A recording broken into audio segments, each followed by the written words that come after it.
Bismillahirrahmanirrahim. Assalamualaikum warahmatullahi wabarakatuh. Izin memperkenalkan diri, nama saya Afnizar Hoiruddin Yuda dari SIA semester 6 untuk mata kuliah Hukum Perbankan Syariah. Di sini saya akan sedikit menjelaskan tentang tata hukum perbankan syariah.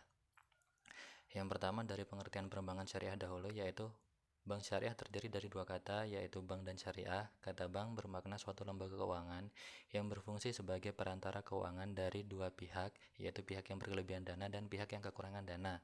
Sedangkan kata syariah adalah aturan perjanjian yang berdasarkan yang dilakukan oleh pihak bank dan pihak lain untuk penyimpangan dana dan atau pembiayaan kegiatan usaha dan kegiatan lainnya sesuai dengan hukum Islam. Pengertian lainnya yaitu bank syariah adalah suatu lembaga keuangan yang berfungsi sebagai perantara bagi pihak yang memiliki kelebihan dana dengan pihak yang kekurangan dana untuk kegiatan usaha dan kegiatan lainnya sesuai dengan hukum Islam. Sedangkan pengertian lainnya yaitu bank syariah merupakan lembaga keuangan yang memperlancar aktivitas ekonomi melalui aktivitas jual beli ataupun investasi, serta memberikan layanan jasa simpanan bagi para nasabah. Tata cara operasional bank syariah didasarkan pada tata cara bermuamalat secara Islam yang mengacu kepada ketentuan-ketentuan Al-Quran dan Hadis. Bank syariah sendiri menurut Undang-Undang Nomor 21 Tahun 2008 adalah bank yang menjalankan kegiatan usahanya berdasarkan prinsip syariah dan menurut jenisnya terdiri atas bank umum syariah dan bank pembiayaan rakyat syariah. Selanjutnya proses perkembangan tata hukum perbankan syariah. Lembaga keuangan syariah baru ada sekitar hampir 70 tahun, sedangkan gagasan bank bebas riba telah ada sejak awal mula Islam. Percobaan pertama untuk mendirikan bank bebas riba yang berakhir gagal dimulai oleh Malaysia pada periode 1940-an. Gagasannya adalah untuk menginvestasikan dana tabungan haji dalam usaha real estate dan perkebunan sesuai dengan prinsip syariah. Percobaan kedua terjadi pada tahun 1950-an pada pedalaman Pakistan yang sayangnya tidak dilanjutkan kembali pada tahun 1962. Pemerintah Malaysia mendirikan Pilgrims Management Fund atau manajemen dana tabungan haji untuk membantu calon jemaah haji dan dalam menyimpan dana tabungannya. Percobaan yang sukses adalah pendirian Midgarm di Mesir pada tahun 1963. Pendirian Bank Islam di Indonesia pada awalnya tidak disetujui karena dianggap memiliki kaitan dengan gerakan kaum fundamentalis yang mendirikan negara Islam. Selain itu, Undang-Undang Perbankan Indonesia atau UU PI tidak mengenal sistem atau tidak memberikan ruang bagi beroperasinya bank tanpa bunga. UU tersebut adalah UU Pokok Perbankan Nomor 14 Tahun 1967 Bab 1 yang mengharuskan setiap transaksi kredit disertai dengan bunga. Di Indonesia, perbankan Islam dapat dikatakan terlambat dibanding negara-negara lain yang mayoritas penduduknya Muslim. Setelah munculnya bank-bank syariah di negara-negara lain, pada awal 1980, diskusi mengenai bank syariah sebagai pilar ekonomi Islam mulai dilakukan. Pada tahun 1991 dibentuk suatu akte pendirian PT Bank Muamalat Indonesia sebagai hasil Musyawarah Nasional Majelis Ulama Indonesia pada tahun 1990 yang menginginkan adanya pendirian Bank Islam di Indonesia. Bank syariah di Indonesia secara resmi yuridis diperkenalkan pada tahun 1992 sejalan dengan diberlakukannya Undang-Undang Nomor 7 Tahun 1992 tentang perbankan. Lahirnya undang-undang ini menandakan adanya kesepakatan rakyat dan bangsa Indonesia untuk menerapkan dual banking system atau sistem perbankan ganda di Indonesia. Tahapan ini merupakan tahapan perkenalan introduction terhadap perbankan. Pendirian BMI ini tak luput dari usaha Ikatan Cendekiawan Muslim Indonesia. ICMI merupakan alat pergerakan yang kuat pengaruhnya bagi umat Islam Indonesia karena diketahui oleh Habibie yang pada saat itu menjabat sebagai Menteri Ilmu Pengetahuan dan Teknologi. Habibie pada saat itu juga dianggap sebagai orang kepercayaan Soeharto sejak akhir 1980-an. Habibie sendiri menetapkan pendirian Bank Syariah sebagai salah satu agenda ICMI. Awalnya tim yang mendatangi Presiden Soeharto mengajukan dua nama untuk Bank Syariah. Pertama yaitu Bank Muamalat Islam Indonesia dan Bank Muamalat Indonesia. Kemudian Presiden Soeharto bertanya, "Muamalat itu artinya Islam bukan? Kalau memang sudah Islam ya sudah Bank Muamalat Indonesia saja." Akhirnya terpilihlah nama Bank Muamalat Indonesia. Undang-Undang Nomor 7 Tahun 1992 tentang perbankan tidak secara eksplisit menyebutkan adanya apa yang disebut bank syariah. Hanya ada dua pasal yang dapat dijadikan dasar, yaitu pasal 6 huruf M yang berkenaan dengan lingkup perbankan dalam perbankan umum, dan pasal 13 huruf C berkenaan dengan salah satu lingkup kegiatan bank perkreditan rakyat dengan isi yang sama penyebutannya, bahwa penyediaan pembiayaan bagi nasabah berdasarkan prinsip bagi hasil sesuai ketentuan yang ditetapkan dalam peraturan pemerintah. Bank pertama di Indonesia didirikan oleh pemerintah Hindia Belanda pada tahun 1924 dengan nama Nederlandes Handelsmaatschappij. Pemerintah Hindia Belanda berperan sebagai salah satu pemegang saham utama. Bank tersebut didirikan untuk mengisi kekosongan akibat likuidasi VOC yang telah menugasi hampir seluruh kawasan Nusantara selama kurang lebih 2 abad.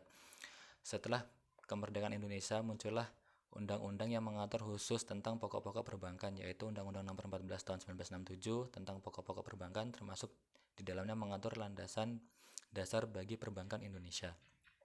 Kemudian pada tanggal 27 Oktober 1988, Menteri Koordinator Bidang Ekonomi, Keuangan, dan Industri Radius Prawiro mengumumkan serangkaian kebijakan baru yang merupakan paket deregulasi di bidang keuangan, moneter, dan perbankan. Paket kebijakan ini kemudian lebih dikenal dengan Pakto 88. Adapun inti dari deregulasi perbankan melalui Pakto 88 ini adalah adanya kemudahan dalam mendirikan bank-bank baru. Oleh karena itu, semakin banyak munculnya bank-bank swasta nasional baru yang ikut meramaikan bisnis perbankan nasional. Kemudian terbitlah Undang-Undang Nomor 7 Tahun 1992 tentang Perbankan menimbang bahwa Undang-Undang Nomor 14 Tahun 1967 tentang pokok-pokok perbankan dan beberapa undang-undang di bidang perbankan lainnya yang berlaku pada saat itu sudah tidak dapat mengikuti perkembangan perekonomian nasional maupun internasional. Akan tetapi, walaupun diterbitkan Undang-Undang Nomor 7 Tahun 1992, peluang beroperasi bank syariah masih belum jelas. Karena dalam undang-undang ini hanya disebutkan dalam pasal 6 huruf M secara singkat mengenai perizinan bank untuk beroperasi dengan sistem bagi hasil, menyediakan pembiayaan bagi nasabah berdasarkan prinsip bagi hasil sesuai dengan ketentuan yang ditetapkan dalam peraturan pemerintah. Jadi dengan membedakan bank dengan prinsip bagi hasil dengan bank konvensional hanya dalam bentuk prinsip bagi hasil saja, sedangkan untuk ketentuan transaksi lainnya sama halnya dengan bank konvensional. Undang-Undang Nomor 7 Tahun 1992 inilah yang memperkenalkan istilah bagi hasil. Munculnya undang-undang ini menjadi landasan hukum untuk mendirikan bank berdasarkan prinsip syariah di Indonesia pada saat itu. Undang-Undang Nomor 10 Tahun 1998 tentang perubahan atas Undang-Undang Nomor 7 1992 muncul dilatar belakangi oleh terjadinya krisis ekonomi dan moneter yang berimbas pada krisis perbankan yang terjadi pada tahun 1998. Dalam undang-undang ini istilah bank syariah disebut dengan jelas seperti pada pasal 1 ayat 3 dan 4 disebutkan bahwa ayat 3, bank umum adalah bank yang dilaksanakan kegiatan usaha secara konvensional dan atau berdasarkan prinsip syariah dengan kegiatan memberikan jasa dalam lalu lintas pembayaran. Ayat keempat, bank perkreditan rakyat adalah bank yang melaksanakan kegiatan usaha secara konvensional atau berdasarkan prinsip syariah yang dalam kegiatannya memberikan jasa dalam lalu lintas pembayaran. Selanjutnya mengenai prinsip syariah juga disilakan dalam pasal 1 ayat 13. 10 tahun kemudian terbitlah Undang-Undang Nomor 21 Tahun 2008 tentang Perbankan Syariah. Undang-undang ini dilatar belakangi oleh kebutuhan masyarakat akan jasa-jasa perbankan syariah yang semakin meningkat, juga dengan pertimbangan belum tersedianya peraturan khusus yang mengatur tentang perbankan syariah. Dalam undang-undang ini terciptalah istilah yang berbeda untuk bank perkreditan rakyat dengan prinsip syariah menjadi bank pembiayaan rakyat syariah. Undang-undang ini juga menentukan 3 jenis bank, yaitu bank umum syariah, bank pembiayaan rakyat syariah, dan unit usaha syariah.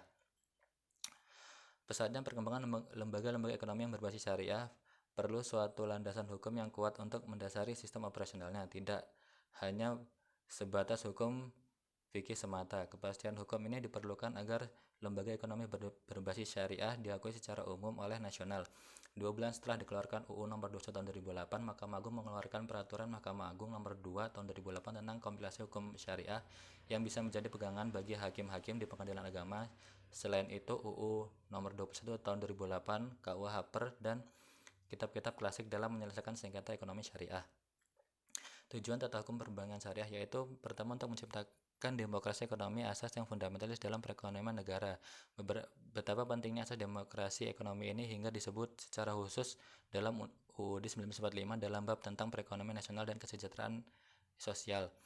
Dasar hukum pengaturan tentang penerapan asas demokrasi dalam sistem perbankan nasional terdapat pada UU RI nomor nomor 10 tahun 1998 tentang perubahan atas UU RI nomor 7 1992 tentang perbankan dan UU RI nomor 2 tahun 2008 tentang perbankan syariah. Selanjutnya terciptanya prinsip syariah, yaitu prinsip hukum Islam dalam kegiatan perbankan berdasarkan fatwa yang dikeluarkan oleh lembaga yang memiliki kewenangan dalam menetapkan fatwa di bidang syariah. Selanjutnya terciptanya prinsip kehati-hatian bank syariah dalam menjalankan kegiatan usahanya, tak jarang menghadapi berbagai bentuk resiko usaha. Guna mengurangi resiko-resiko perbankan, maka bank syariah wajib untuk menerapkan prinsip kehati-hatian. Prinsip kehati-hatian bank adalah pedoman pengelolaan bank yang wajib dianut, mewujudkan perbankan yang sehat, kuat, efisien, sesuai dengan ketentuan peraturan perundang-undangan. Yang terakhir, terciptanya prinsip kehati-hatian. Bank syariah dalam menjalankan kegiatan usahanya tak jarang menghadapi berbagai bentuk resiko usaha. Guna mengurangi resiko-resiko perbankan, maka bank syariah wajib untuk menerapkan prinsip kehati-hatian. Prinsip kehati-hatian bank adalah pedoman pengelolaan bank yang wajib dianut guna mewujudkan perbankan yang sehat, kuat, dan efisien sesuai dengan ketentuan peraturan perundang-undangan. Dasar hukum penerapan prinsip kehati-hatian bank dalam lingkungan perbankan syariah diatur dalam pasal 35-37 UU RI nomor 21 tahun 2008 tentang perbankan syariah. Sekian sedikit penjelasan dari saya. Untuk kurang dan lebihnya saya mohon maaf. Terima kasih. Wabillahi taufiq wal hidayah. Wassalamualaikum warahmatullahi wabarakatuh.